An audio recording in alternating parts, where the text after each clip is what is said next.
کہ ہماری عدالتیں اتنی بے بس ہیں، ہم اتنے مجبور ہیں کہ ہم اپنی عدالتوں میں وزیر اعظم صاحب کو یا کسی وزیر کو طلب نہیں کر سکتے، اور انہوں نے تو یہاں تک فرما دیا کہ یہ جو کچھ بھی ہے یہ سب کچھ غیر قانونی ہے۔ تو جناب ایسا لگ رہا تھا کہ جیسے اٹارنی جنرل صاحب، قاضی فائز عیسیٰ صاحب، دونوں اے اور بی ٹیم ہیں، آپ کہہ سکتے ہیں کہ چھوٹے میاں بڑے میاں، آپس میں مکالمہ ہو رہا تھا، آپس میں بات چیت ہو رہی تھی، اور سارا جو پروگرام تھا وہ مٹی پاؤ پروگرام کی جانب جا رہا تھا۔ لیکن پھر اس میں ایک خاص موڑ اس وقت آیا جب جسٹس اطہر من اللہ صاحب نے جو ہے وہ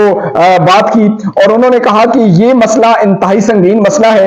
یہ ججوں کا مسئلہ ہے، یہ اس ملک کی بقا کا مسئلہ ہے، اور یہ عدلیہ کا مسئلہ ہے، اور ہم شتر مرغ کی طرح آنکھیں بند کر کے اپنا سر ریت میں نہیں دبا سکتے۔ اٹارنی جنرل صاحب یہ بہت سیریس مسئلہ ہے، اور اس مسئلے کو سیریس لیں اور اس مسئلے پر پراپر تیاری کر کے آئیں، اور یہ نہیں ہو سکتا کہ اس ملک میں جو ہے وہ طاقتور لوگ اپنی مرضی مسلط کرتے رہیں، ججوں سے اپنی مرضی کے فیصلے دلواتے رہیں، اور عوام کا اعتماد عدلیہ سے اٹھتا رہے۔ جو کچھ ہوتا رہا ہم اب یہ مزید برداشت نہیں کریں گے۔ انہوں نے اٹارنی جنرل سے سوال کیا کہ آپ تو کہہ رہے ہیں کہ حکومت نے آج تک سپریم کورٹ اور عدلیہ کے فیصلوں کو منوان مانا، ان کی تائید کی، تو کیا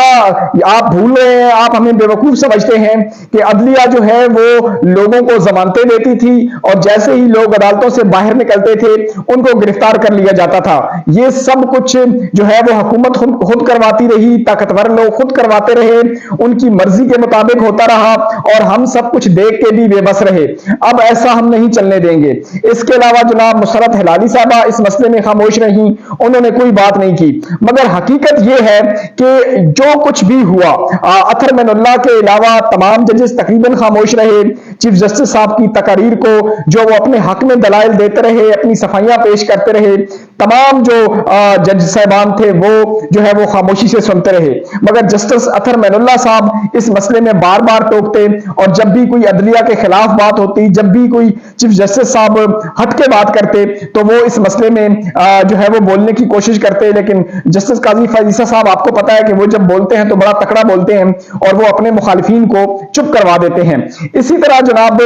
حامد خان صاحب نے جو ہے جب بات کرنے کی کوشش کی تو انہوں نے حامد خان صاحب کو ڈانٹ دیا، اور حامد خان صاحب کے ساتھ جسٹس قاضی فائز عیسیٰ صاحب نے بدتمیزی کی، اور انہوں نے کہا کہ جی میں صرف سپریم کورٹ بار اور پاکستان بار کونسل کو مانتا ہوں، اس کے علاوہ میں کسی جو ہے نا وہ جج کی بات کو تسلیم نہیں کرتا۔ اور ظاہر سی بات ہے جسٹس قاضی فائز عیسیٰ صاحب سپریم کورٹ بار اور پاکستان بار کونسل کو اسی لیے مانتے ہیں چونکہ وہ جو ہے وہ ان کی بی ٹیم ہے، وہ مکمل طور پہ جسٹس قاضی فائز عیسیٰ صاحب کے ساتھ کھڑی ہیں، یہ حکومتی بنا پہ ہیں، اور ان میں حکومتی کافی اثر و رسوخ ہے، یعنی حکومت کے جو لوگ ہیں وہی اس سپریم کورٹ بار اور سپریم بار کونسل کے جو ہیں وہ حصہ ہیں۔ تو ظاہر سی بات ہے جسٹس قاضی فائز عیسیٰ صاحب بھی جو ہے وہ آخر وہ بھی ایک حصہ ہے سسٹم کا، اور انہوں نے بھی سپریم کورٹ بار اور سپریم بار کونسل کو ہی ماننا ہے۔ تو یوں جناب یہ سارا پروسیس ہوا، اور اس کے بعد اب یہ دیکھ لیں اس معاملے کی سیریسنس کو دیکھ لیں کہ یہ جو معاملہ تھا یہ اپریل کی اینڈ تک، مطلب جو اپریل کا مہینہ ہے اس کی اینڈ تک جو ہے اس کو معطل کر دیا گیا، اور دوبارہ اس کی جو نیکسٹ ڈیٹ ہوگی وہ اپریل کے آخری دنوں میں ہوگی۔ تو ایک جگہ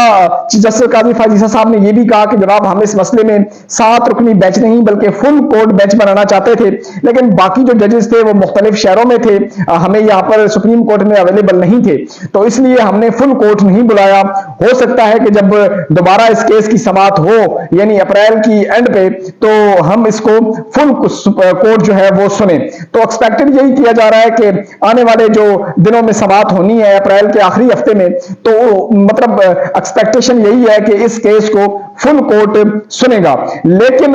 جسٹس قاضی فائز عیسیٰ صاحب نے آج جو ہے وہ سوشل میڈیا کو بھی نہیں چھوڑا، اور انہوں نے سوشل میڈیا کو کہا کہ جی سوشل میڈیا ایک وبا ہے، اور سوشل میڈیا پہ اس وقت ساری جو ہے وہ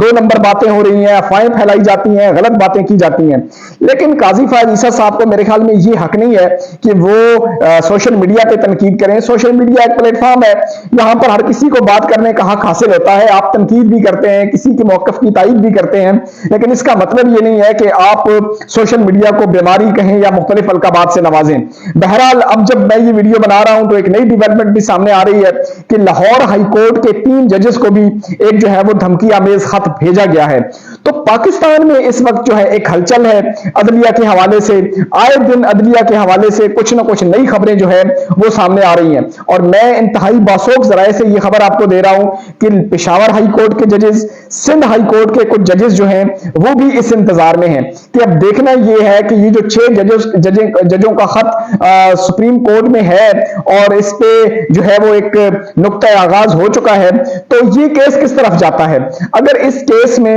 انصاف ہوتا ہوا نظر آیا تو میں آپ کو یقین سے کہتا ہوں کہ آنے والے دنوں میں کچھ اور ججز بھی ہیں جو اپنے اپنے تحفظات کا اظہار کریں گے۔ جس طرح ان کو ڈرایا گیا ماضی میں، جس طرح ان کو دھمکایا گیا، اور جس طرح طاقتور لوگ، جس طرح حکومتی لوگ ججوں کے کام میں مداخلت کرتے ہیں، اس کو بلیک میل کرتے ہیں، تو آنے والے دنوں میں کچھ مزید ججز جو ہیں وہ بھی میڈیا پہ آنے والے ہیں، وہ بھی اپنے تحفظات سے آگاہ کرنے والے ہیں۔ تو پاکستان میں اس وقت ایک ہلچل ہے، اور یوں لگتا ہے کہ جیسے پاکستان میں جو ہے